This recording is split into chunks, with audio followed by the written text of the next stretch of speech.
opening statement Absolutely. about how the week has gone for you guys. Absolutely. We're very excited to be here at the Nova Home Loans Arizona Bowl, represent the University of Nevada. We've been playing football at Nevada for 120 years. There's been 5 teams at our university that won bowl games, and we're very excited and anxious to represent our school and our great state here in Arizona. We just finished our 18th practice. I'm sorry I didn't dress up for this, but I just came off the practice field about 10 minutes ago. And we don't practice like most people on Fridays. We practice on Fridays. It's Fast Friday for us. We're on the field for an hour. We're in pads. And so we get after it pretty good. We just had 17 seniors have their last practice at the University of Nevada. And there's a tradition at our school that at the end of practice they do their senior hit. And so we just had 17 of our kids do their last senior hit, and it's a pretty cool deal to be a part of. We're very excited about being here. We've had 18 practices to get better as a program. Got a chance to look at a lot of our young players, develop a lot of our younger kids for next year, and then also keep our seniors sharp. You know, playing the 29th of December, we've had a chance to watch a lot of bowl games, and it's just really exciting to be a part of this bowl season and being able to play a great opponent like Arkansas State. You know, representing the Sun Belt, really fine coaching staff. I've known Blake Anderson used to come visit us at Oklahoma when I was there. Quality coaches. Very, very quality program. Exactly what you'd expect in a bowl game. Getting to play another team from a different part of the country and get to represent what we feel is a great conference in the Mountain West Conference. You know, great competition, top to bottom, great players and coaches in our league. And this is what bowl games are all about. We get to represent our league, they get to represent their league, and we get to find out on Saturday. So just really appreciate the great hospitality we've had here in Tucson. The bowl committee's been outstanding. The hotel has been fantastic. And we've just really enjoyed ourselves here in Tucson, and we're very humbled to be here and compete. And with that, if you have any questions, I'd be happy to answer. Can you give us a little history on the shirt you're wearing? Well, I didn't get a chance to change, so I made a choice this morning. When I was leaving my bedroom about 6 o'clock this morning, I could either carry a whole bunch of clothes with me, or I could go practice, and I chose to practice. This is a blue-collar shirt, and we made a commitment as a team that we wanted to be a team of action and not words. And there's a history in Nevada. The program is a blue-collar program. It's filled with players that were overachievers that may have been overlooked by other schools, bigger schools, and they came to Nevada to work and to play hard and to play physical. If you would come to our meeting room, you would see we have 2 signs.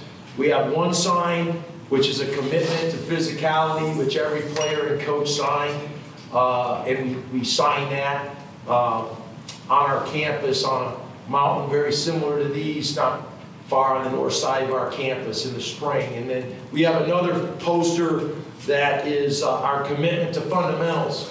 And so it's really no secret. We're a diligent outfit. We come to work every single day. And it's just kind of my message to the players that today's a work day. So today's a work day for me. And we just got done with our 18th practice preparing for this game. And we have, I'm going to give you a real long answer to your question. we have 3 senior captains, but we also have 10 players that are part of a leadership committee, and that committee all received one of these blue shirts with their name on it. And so I'm just an employee for the University of Nevada football program, and we have a bunch of guys that punch their cards every day and that put in a good hard days of work. And each one of our leadership committee has one of these shirts. Each one of our coaches has one of these shirts. And so I wear this every day when I practice, every single day of the year. I wore it, and it's just my commitment to our players that, you know, we have work to do. And we came here to, this is a fun trip, but it's a business trip, and we came here to play the game. So I guess that's a long-winded answer to your question. For the next question, I'm going to interrupt real quick. We do have stenographers over here, so there'll be a full transcript available, printed and emailed if you need it. Drew Walthy there in the back, if you your hand, make sure you connect with him so you don't have to do all the shorthand writing. We'll have it fully available for you. Sorry, Coach. Guys don't even have to take notes. You guys, you started the season 3 and 4, and then you won 4 of your last 5. What, if anything, changed? Would you say? I just think it really started to click with our guys. You know, we've got a really young football team. We got 70% of our rosters all new players, freshmen and sophomores. We came in last year. We put our systems in. You know, we're running the 3-3 stack on defense, and we're running a air raid / pistol offense on offense. And so, you know, those systems were new to our kids. They were very different to what we did. Same thing on special teams. And so it takes time and repetition for kids to really understand the schemes, and we've got a lot of that. And I've been asked what's the turning point. I just believe the turning point for our football team was when we played Air Force up there.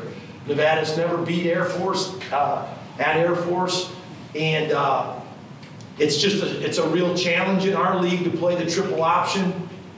We were embarrassed a year ago by it, gave up 500 yards of rushing, and ended up losing, I don't know what it was, 42-45 or something. And just that was a game that haunted us for a year as a coaching staff and as a program. And so it was a huge hurdle for us to beat them. We had to play a physical game defensively. We had to play an assignment sound game, and we had to play a full game as a team. We had to ball control on offense, we had to play great special teams, and we had to play assignment sound physical defense. And so as a team, we had to really execute and finish the deal as a team, and we won on the road. Our quarterback was hurt. He fought through it, showed a lot of character, and so it was a total team victory. And from that point on, our team really changed, and we played like a team. We played very physical. We played with great leadership from our seniors and our captains, and we played very well and very consistent the rest of the season. So I just really feel like our seniors have really taken us to a place where we can compete week to week, and they've left. We talk about planting trees you'll never see. You know, our seniors have really invested in some things and left those indelible notes with our younger players and given them something to build on. So that was a turning point for our team and our program, was the Air Force game, and we continue to play with really good consistency since then. Coach, is there a lesson, you said you guys have been watching bowl games the last 2 weeks, is there any lessons you can take from all that TV? Don't throw 9 interceptions. Yeah, we talk about the lessons every day. You know, there's something from every bowl game. And actually, that game was at the Cheez-It Bowl. It was like watching tennis, interception. I don't want to jinx us, but no, you can learn something from every bowl game. You know, one of the things we talked about from that bowl game was the overtime on the last interception. You know, the kid was returning it for a score. If they score, they win the game. And I don't know who the administrator was on the sideline that got ran over, but we don't want our guys to be on the sideline, Ryan Mitchell, and then you have them off the sideline. But we told the kids, because somebody said, well, he should just pitched it back and let the guy score.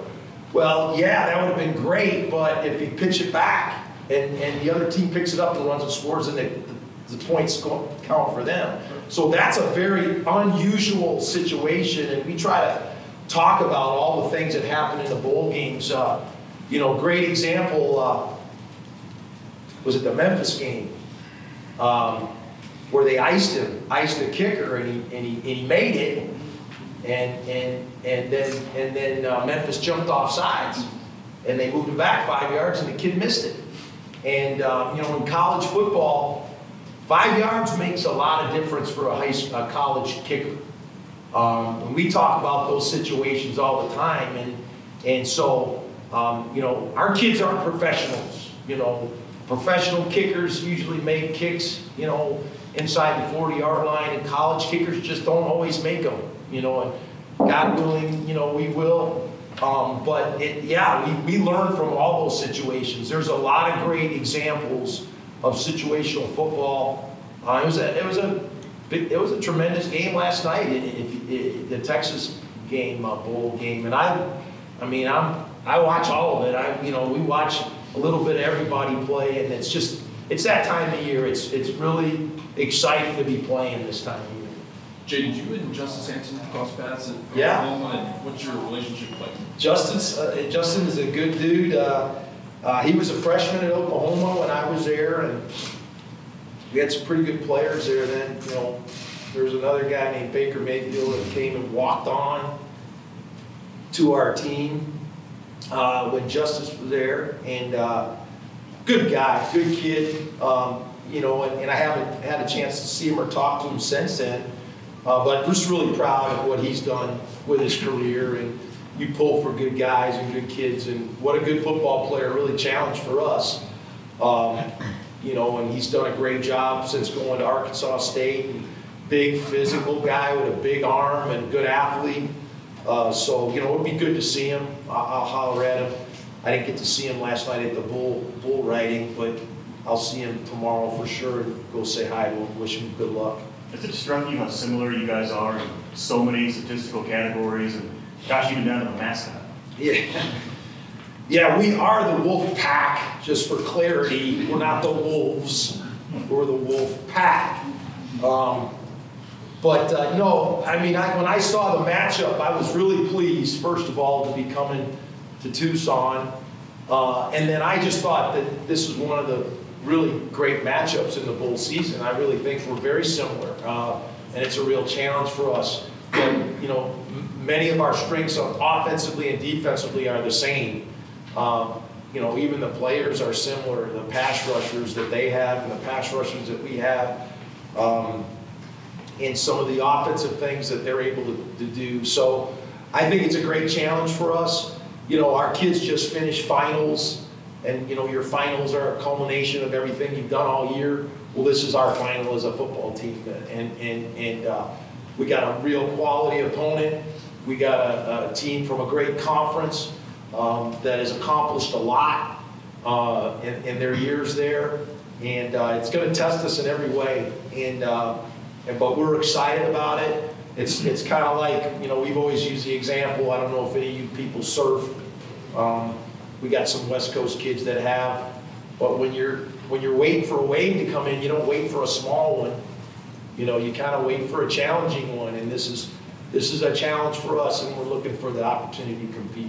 Jay, the complete wide receiver, route running for wide receivers, you wrote those books. How does one get into writing something like that you can find in Barnes & Noble? Well, you can ask, thanks for the plug, by the way.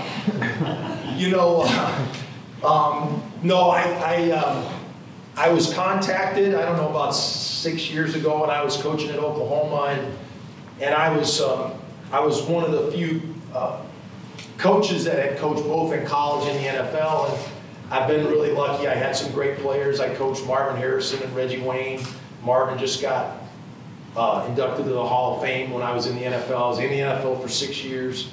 And then I coached great players when I was at Oklahoma, Kenny Stills and Ryan Broyles and Jalen Saunders a lot of All-Americans that went on the NFL, and so I was contacted to write this book by Human Kinetics, which is one of the great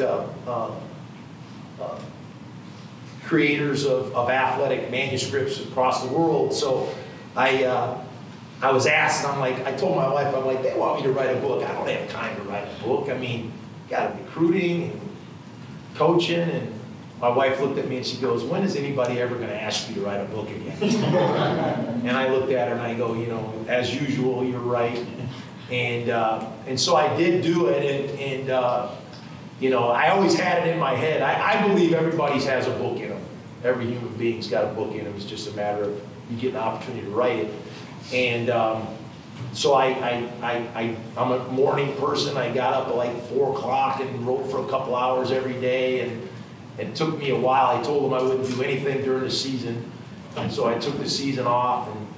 But it took me about 2 years to do it. But I'm really proud that I did it, and I give it to my players. It's really a point teaching progression for my players. So. It was fun to do. I've been really blessed to be around some great players and coaching the NFL for 6 years, coaching the Super Bowl, coaching a national championship, and really proud to be here coaching in the Arizona Bowl. You're part of the very large Hayden Fry coaching tree. What did you learn from Coach Fry that you've applied at Nevada? I'm very, very blessed. I went to the University of Iowa in 1981, and Iowa had a winning season in over 20 years, and the people that I was around changed my life. I mean, I was around guys like Hayden Fry, and Barry Alvarez, and Bill Snyder, and Bob Stoops, and Mike Stoops, and Mark Stoops, and Kurt Ferentz, and Dan McCarney, so many great coaches, and learned so much. So much of what we do is from Hayden Fry. We'll have certain meetings today, and tomorrow we'll have a mental check. It's exactly what we did at Iowa. And I kind of built the program on things that I learned. If you want the players to win, you got to surround them with winners. Hire coaches that want to be head coaches, because you never have to motivate them. And I got a staff full of guys that have been head coaches or potential head coaches. So all the lessons that Coach Fry taught me, I hadn't forgotten them after all these years. And when I got the job here at Nevada, he called me and he said, Jay, he goes, I got a call from the Coaches Association that told me that you were the 29th head coach that worked for me as an assistant, and that was more than Bobby Bowden and more than any other assistant coach. Bear Bryant's staff as well. So Hayden Fry has had a huge impact on college football, and I'm proud to say that I'm under his tree. What was it like coaching in both the BCS National Championship and the Super Bowl? Pretty disappointing because we lost both games, but just amazing opportunity to be in both. I was with the Oakland Raiders when the Raiders were last in the Super Bowl with Bill Callahan, and we played Tampa, and we got beat in San Diego. But just an amazing experience working for Al Davis and being a part of that organization. Learned a lot about player development, a lot about evaluating players from Coach Davis, and he liked it when you called him Coach Davis. And but just to be around somebody that impacted the game that much, and he was still full of piss and vinegar when I was working for him. And then being at Oklahoma with Bob Stoops was a college teammate of mine. I was at Oklahoma 8 years and got a chance to play in the national championship, fell short against a really great Florida team. But just all those lessons help you as a coach. When we lined up to play this game, I wrote on the board, this is my 20th bowl game in 30 years. And I just told the kids, we know how to do this. This is not something that's new to us. And we tried to make practices short and fresh and exciting. The most important thing is getting to the game excited to play and being focused and dialed in. And so learned a lot from all those bowl games. And this is a great experience. It's a once-in-a-lifetime experience for these players. And the one thing I told them, I said, you'll never regret practicing hard and preparing as hard as you can for your bowl game. You know, you'll never regret that. And so, I don't know, I learned a lot from those games, a lot from the coaches that I was with, and we try to pour it all into our preparation here. What's a good Al Davis story? We don't have enough time. Not one. No, I mean, Coach Davis, the greatest thing about Al Davis of people, he's a very misunderstood person, but he loved the Raiders. That's all he cared about. And, I mean, he used to park his sedan right by the door, so, you know, he was the last one to leave the building. And you always felt his presence. You could always smell Coach Davis coming down the hallway because of his cologne and his perfume. And, but I loved him. I had a great relationship with him. He would always tell you exactly how he felt. I loved his, our personnel meetings. We used to do it the old school way. So we'd get in a room like this with all the coaches and all the scouts. And the Raiders is a very tight-knit organization. And we'd get in a room like this for 2 weeks, and he would sit in the middle of the room with his water, and he would run the meeting like those of you that are old enough to remember Perry Mason, like a Perry Mason courtroom. I mean, everybody was on a hot seat in the room. I mean, he would turn and ask anybody a question, and you better have an answer. You know, Jay Norvell, you were at Iowa with Reggie Roby. What kind of punter was he compared to so-and-so? And you'd always compare him to somebody else, and you better have an answer. And I learned more about personnel working for Al Davis. I actually was coaching tight ends that year, and we drafted a tight end in the second round named Doug Jolly. And Doug Jolly was from BYU. He's a former quarterback. But, you know, the fascinating thing about the draft is you have to compare the players to all the other players in the draft, but you also have to compare them to 30 years of tight ends that were ever drafted in the second round and how they compare. So you better do your homework. And when you say something, you better be right. And he was the kind of man that he wanted you to have conviction about your draft pick. I mean, and so when that pick was going down, I mean, he was looking at me like, who do you want, Jay? And he'd make you stand on the table for him because after you picked them, you were responsible for them. So just accountability and preparation and, you know, an amazing man to work for. God bless him. And really misunderstood giant in the game of football. And I was really blessed to work for him. Jay, do you see any similarities between Ty and Justice? Yeah, you know, Justice is a little bigger athlete than Ty, but similar guys that can hurt you with their feet and their arm. Just really good leaders, guys that have really paid their dues and been through the ups and downs. I think that's one of the most underrated qualities of a quarterback is that, you know, Ty's got scars. I mean, you know, he was never the guy ever. And until this last year, he had to prove that to this coaching staff as well. You know, Justice, you know, had to transfer and made a new career at Arkansas State. And I think that's one of the most important qualities a quarterback has to have is your toughness and your ability to overcome adversity. And those two kids definitely have it. You know, I was so proud of Ty this year. You know, he got banged up early in the Air Force game, and he would just not go out of that game. And he's just done a great job of leading our football team, and I know Justice has done the same thing for theirs. Coach, what's been the hardest thing about scheming? Can I interrupt you real quick? Sorry, we have some late attendees coming in, guys. You guys got the shower and everything.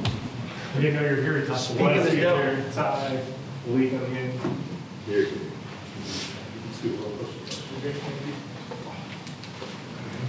I was just bragging about you. Sorry, go ahead. Coach, what's been the toughest thing about scheming up a team that does a lot of things similar to you guys? You just have to be assignment sound, and you know, bowl games are a different entity. You know, to have a whole month to prepare for a team is a little different than a week, and so, and it matters.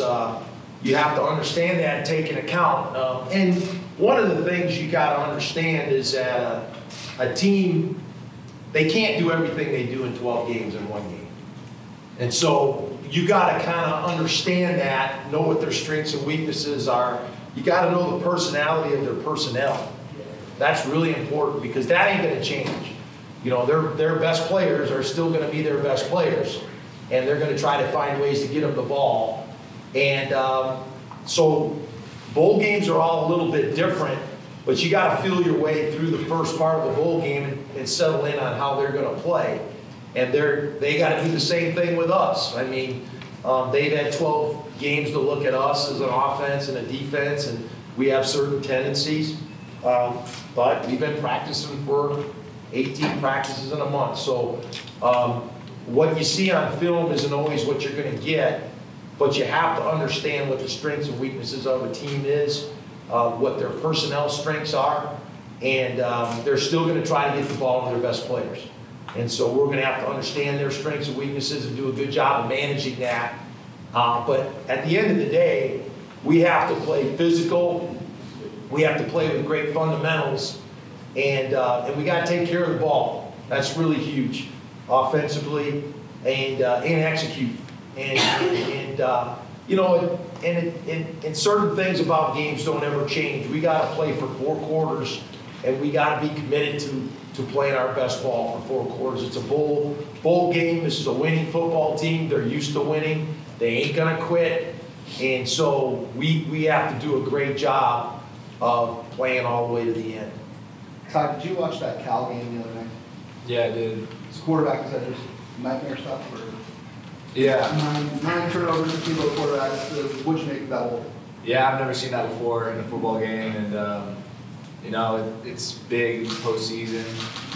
Turnovers will be huge in this game, so for me going into this game, it's all about, you know, mentally preparing and watching film and making sure I'm making the right decisions on Saturday. Are there lessons you can learn from watching all these games leading up to tomorrow? Yeah, definitely. There's all sorts of different situations that these teams have been put in, you know, through overtime, stuff like that, just different situations that, you know, we talk about too as a team and learn from.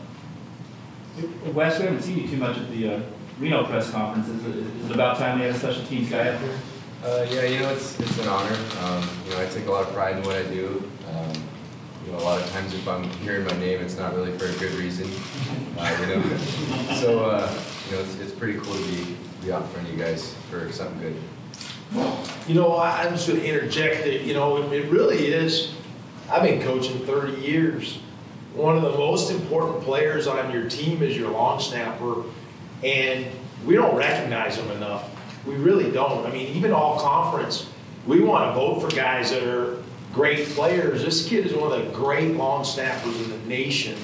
I had one that's coached, that I coached at Oklahoma, that's playing in the NFL for the Kansas City Chiefs, and this guy's every bit as much talented.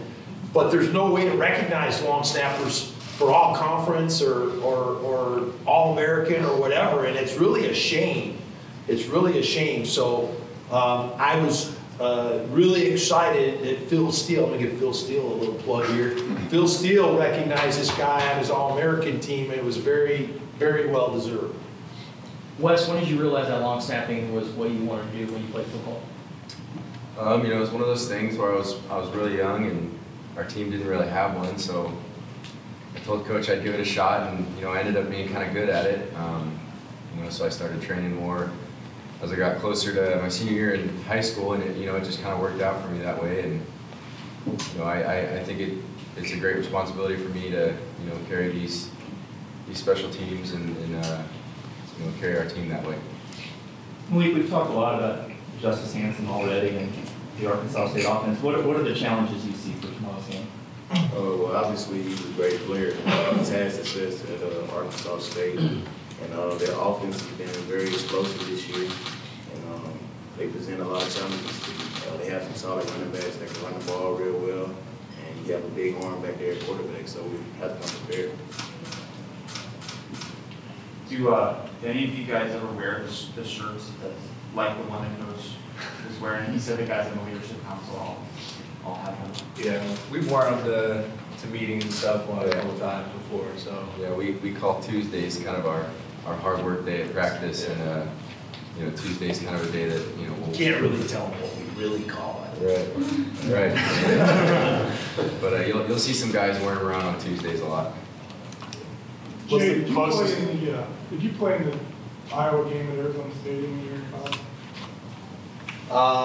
No. I played 81 through 85. I did not. We played, when I was at Oklahoma, we played in the Insight Bowl. We played Iowa there. I'm trying to remember what year that was. I think that was after I played. I was there 81 through 85. 2011. I'm sorry? 2011. No, that would have been. No, when Iowa played Inside. Right. Ty, you're a leading rusher this year as a true freshman. What sort of challenges does that present having a true freshman, and how has he performed in that role? Yeah, he's been great. Toe is a great personality on our team. You know, he's young, so sometimes I got to coach him up in the backfield and make sure he knows what he's doing and his responsibility. But you know, he's an incredible player. He's only a freshman. I'm excited for him and his future. You know, to watch him the rest of his career here. Ty, this has been quite the journey for you, and you've told us in Reno, you know, you've never been in a postseason game and all that. I imagine your feeling right now is nothing to lose, leave it all on the field. Yeah, just we want to lay it all on the line and give everything we have, because you know nothing's guaranteed, and you know this is our last college game here in Nevada, so you know we just want to put it all on the field and leave it all there. Coach, you had a couple kids transfer here in the weeks leading up to the bowl game. How has that kind of affected things, and how have you adjusted to their absence? I think it's like everything else. You know, we have to adjust. We had to adjust this morning because of the rain last night. And we really appreciate y'all having this Reno, Nevada weather here for us. But no, we adjust every day. So everything we do, we adjust. So that was no different. For any of the players, what did you think of last night's rodeo and Hootenanny and whatever else? Any of you guys? I enjoyed watching the bull riding. I thought it was pretty fun. That was my favorite part. The dance battle was pretty funny, so we really enjoyed that. So. Yeah, I'll kind of agree with Ty. You know, I come from kind of a Western family, so rodeo is kind of a big thing for me, and it was kind of cool to, you know, come down and be able to watch some of that part of the bowl. Wes, growing up in Reno, did you ever picture yourself going to a bowl game before Nevada? Yeah, you know, it's something that I always kind of dreamed of as a kid. You know, and you know, now that it's kind of a reality, it's mind-blowing, but you know, I look at it as a blessing. You know, so it's quite an honor to be here. Malik, what's been your personal highlight of the trip so far? Personal highlight? I was just saying, just being with the guys. You know, this is the last go round for all of us here, so just being around the guys, enjoying each and every day, and trying to make the most of it. Jay, what are the chances you recall any of the games against Kevin Sumlin's Boilermakers? So Summy and I are about the same age, but I've known Summy forever. You know, we had some great games. My senior year, actually, we came back and won at Purdue, and that was a big game. We actually won the Big Ten championship in 1985, and with Chuck Long was our quarterback. But I've known Summy a long time. In his times at Oklahoma, we kind of crossed paths, and we've always had a good relationship. Do you have anything in common at all with Mike Stoops, both former Arizona or both Arizona coaches? Well, Mike and I were college teammates. Sure. Mike and Bob and Mark, all the Stoops brothers.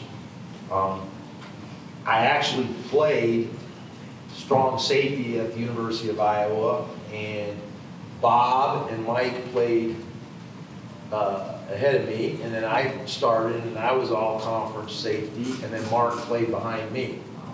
So yeah, we all were trained the same way by the same coach, and so I've known the Stoops family since 1981. That's a long time. So, but no, great family, great people. You know, they've had a huge influence on my life as friends and colleagues, and then I worked with Bob for all those years at Oklahoma. So, no, great family. Coach, you mentioned 18 practices a couple of times. So what do you like that's improved since the end of the UNLV game and today? Just all the different situations we've been able to work on. We had a bunch of bonus practices, and one of the problems with both, not problems, one of the problems you could have is starting too early on your opponent because you get stale. Our kids have been playing 12 games all year, and they have a rhythm of how to prepare for a team, and if you stay on it too long, they get stale. And so we had a bunch of bonus practices, and what we did was we practiced our seniors one day, then the next day we pulled our seniors and practiced with our team that's coming back next year. And then the third day we scrimmaged our young guys. So we kind of had a rhythm for about 3 weeks that way. And then 2 weeks out, we started on Arkansas State, and we got all our game plan in 1 week, and then this week we repeated that. And so, and we waited till Monday to put the scout report in, because we wanted them to have the normal rhythm of a game week. So, you know, I really believe in rhythm in football. I believe that guys get used to doing things a certain way, and I believe you got to get the game time hungry to hit, and so we didn't want to start too early, and I think we're in a really good place right now. How do you guys feel about playing the day game, which I guess doesn't get to happen all that often? But you guys feel? I feel like it's different, but we did it a few times this year, so it'll be nothing new. It'll be good to play a little early, you know. Sometimes you don't like to sit in the hotel and wait around to play the game, so it'll be nice to get out there in the sun. Yeah, I agree. I hate sitting in the hotel all day waiting to play, so we practice in the mornings too, every day, so we're kind of on that schedule anyways. Yeah, kind of like Ty said, practicing early every day, it's kind of our rhythm and our game, so I think we're going to be well prepared for that. Easier than the trip to Hawaii. Yeah. Absolutely, yeah.